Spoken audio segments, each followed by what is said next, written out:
Good morning, Don't Unfriend Me Nation, episode 491. We're moving right along, episode 491. Nice to see. My name is Matthew Sparrow. I'm the host of Don't Unfriend Me. Good to have you here. It's been a little bit of a crazy week, and we're going to top it off with Merrick Garland. We're going live tonight at 8 o'clock, and the whole crew will be here, Leroy, Amy, and Olivia, so please stop by and join us at the DUM Show. You can find us there Monday, Wednesday, Friday live, and then we do a recorded show 3 to 4, 5 times a week. It just depends on how busy it is, but this one will be about the erosion of trust with the institution of government. And it's not just the FBI. It's not just the Department of Justice or police or even the presidency or Supreme Court.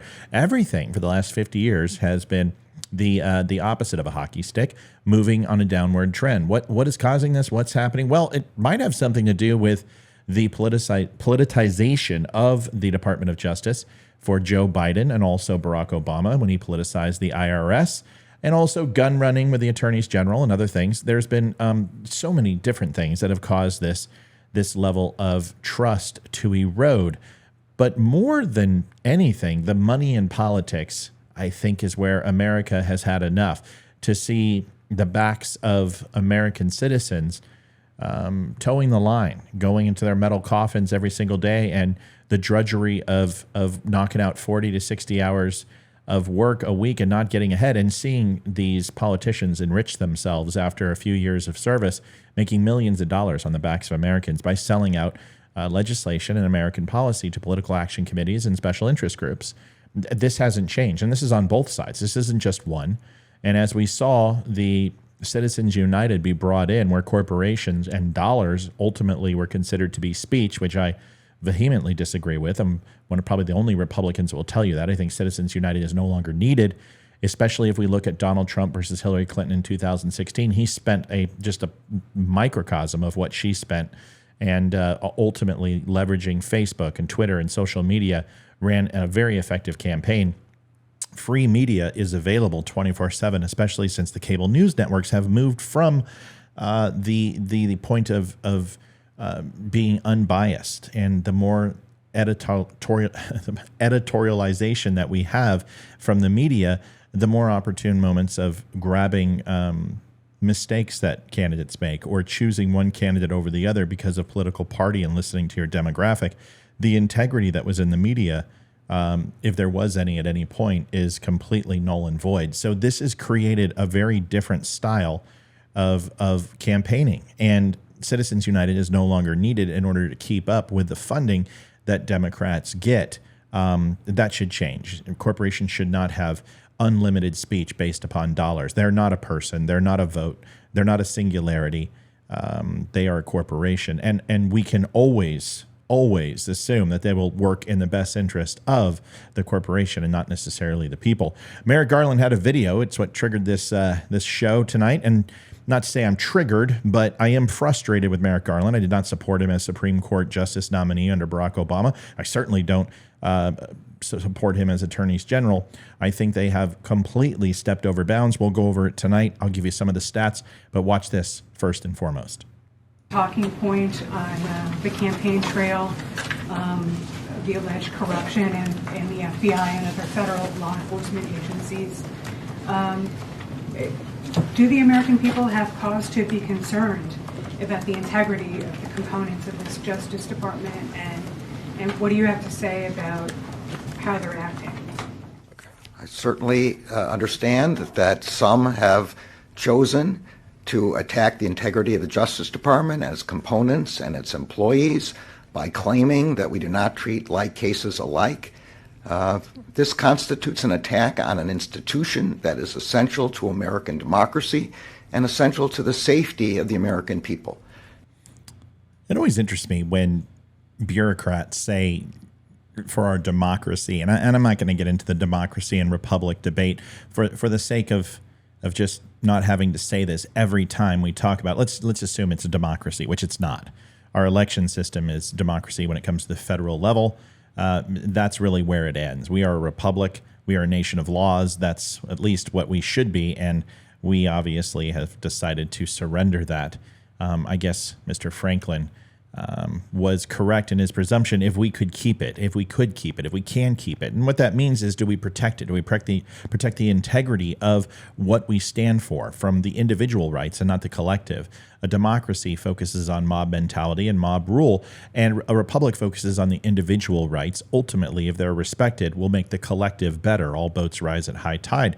So when he sits here and says that there is a threat to democracy or republic or whatever you want to say, I mean, I know people get triggered over that, but I will tell you there actually is a threat, but it's not coming from the American people. In fact, it's coming from the institutions that are sworn to protect the people. And the current level of confidence, it varies across many different institutions, with small businesses really garnering the biggest confidence from the American citizen at 68%, going up and consistently going up. Almost rally around your fellow citizen. But if you look at Congress, it received the lowest ranking in the recent polls at 7%. 7% of the United States has faith in the Congress. The military and small business are really the only two institutions in which a majority of Americans express confidence, with 64% and 68% respectively.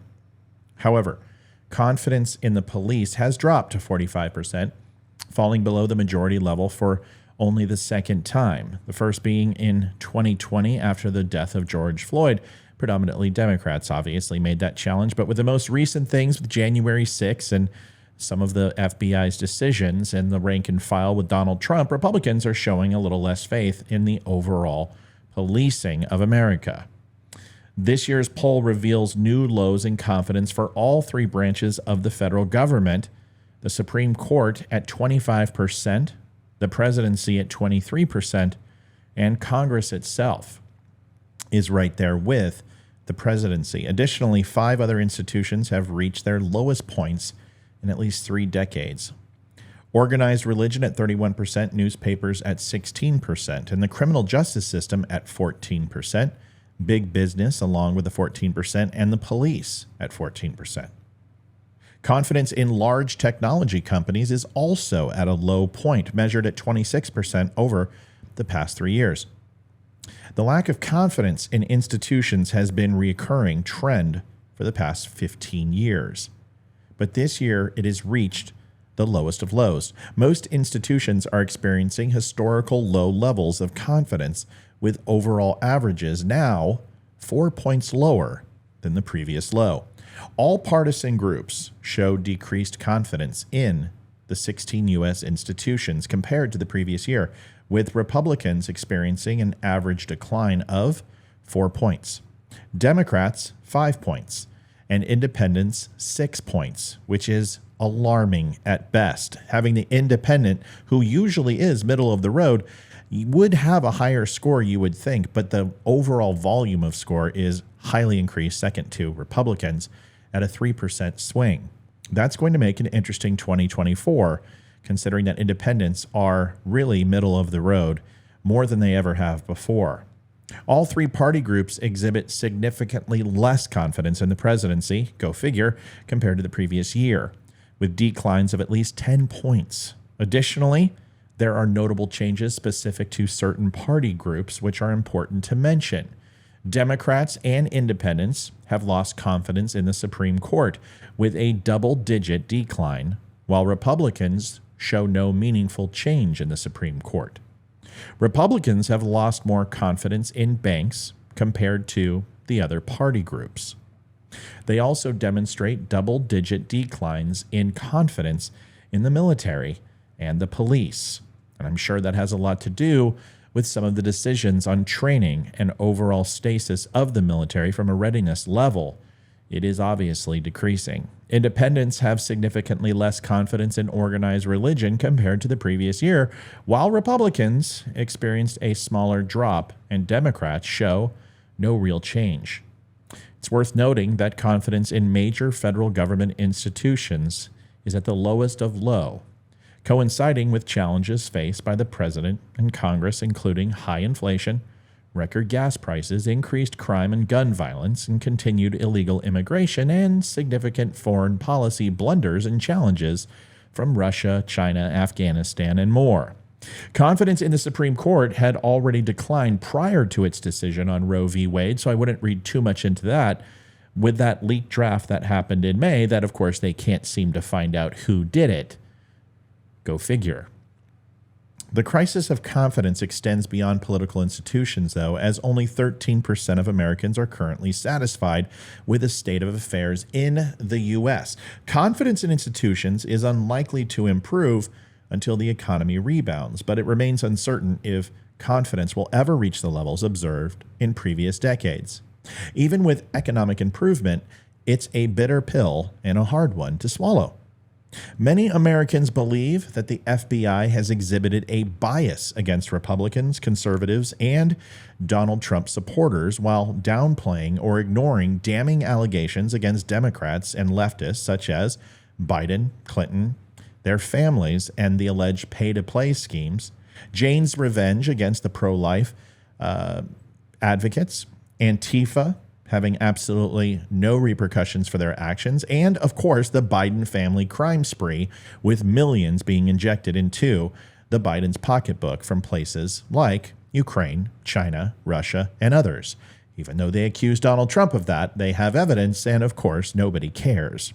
What exacerbates the situation is that the FBI has been employing forceful arrests and searches against right-leaning targets, which seem disproportionate to the alleged crimes being investigated. Remember, anyone who went to their school board and had conversations with a principal or decided to go to meetings and school board meetings were labeled domestic terrorists by the FBI. If you have a don't tread flag or come and take it flag or the 13 star, you're inherently a racist and a domestic terrorist. All of this came from the Department of Justice, Merrick Garland's attorneys general, and all of the FBI. Well, I guess not all of them, just the leadership is what we say, but how often and how long can you go along with the leadership and not be what they are and reflective and indicative of what they stand for? The rank and file has always been protected, and I'm questioning even that. Traditionally, such aggressive tactics were really reserved for subjects involved in serious violent crimes and known to be armed and dangerous. But deploying these tactics in cases related to document disputes or electoral college voters, January 6ers, a presidential daughter's diary, failure to observe a congressional subpoena, or altercations outside of an abortion clinic seems operationally illogical. Cases involving individuals who are not violent career criminals or flight risk would typically be handled with a summons or, if necessary, a low-key arrest in a controlled setting. Let's look at Donald Trump. How many score of FBI agents did they have raiding Melania's underwear drawers? Doesn't make much sense. Not allowing the president to be there or his attorneys, taking his passport and any identification because the president of the United States is going to flee the country with Secret Service behind him. Once again, it is illogical. Invasive searches were seldom the first option when a subpoena would suffice, and handcuffs were deemed sufficient restraint enough. I guess leg irons are needed for some people because they're Republicans and really are going to do what? Two factors contribute to suspicions of unnecessarily aggressive FBI tactics. Firstly, many of these investigations involved obscure criminal charges that were rarely pursued in the past but are now being aggressively prosecuted and thrown spaghetti at the wall and attaching as many as they possibly can to see if they stick. In other words, stacking the deck. Secondly, even when defendants have shown early attempts to cooperate with the Department of Justice, the DOJ, such as in the search of Trump's Mar-a-Lago resort, the Ashley Biden diary search, and the arrest of a Catholic pro-life father, early morning raids are still conducted. These incidents, when taken together, foster a growing perception that the FBI is not only biased, but also collaborating with the DOJ in a politically motivated effort to intimidate individuals disliked by the Biden administration. FBI agents involved in these cases are aware that when a small faction of the FBI engages in one-sided, politically driven enforcement actions, it erodes the trust traditionally placed in the FBI by Americans. It's rich when Garland says that we are the threat to the FBI and the Department of Justice. Who gives a crap about those institutions? The only thing we care about is the Constitution of the United States. Everything else is immaterial, and that is his job. Diminished trust leads to a loss of cooperation from us and also within the department. It results in fewer crimes being solved. Many agents are understandably concerned about these current trends and have tried to become whistleblowers. You know, the coveted whistleblower like Vindman for the Democrats was so cared for and protected and was a shining hero and a beacon of darkness. Yet any other whistleblower who comes out or tries to find the whistleblower status and use the program in place is shunned and ridiculed as somehow not being truthful simply because they say something against the narrative. It's important to emphasize that the FBI is not obligated to cooperate with politically charged DOJ agendas, regardless of which party is in power. The current practice of alignment with one party, Democrats, should be reconsidered. Mayor Garland has an opportunity here to finally stand up and do his job. His job is not to select who he chooses to go after, or if he goes after. His job is to investigate and be completely impartial in that investigation and ensure that every agent that touch it does not have Machiavellian schemes up their sleeves like Strzok and Page. It takes just a moment to change history with a simple decision. But coming after American citizens and focusing on our individual rights and using the strong arm of the law to silence political opposition sounds more like Gestapo or Nazi tactics, and certainly not these United States that I have come to love.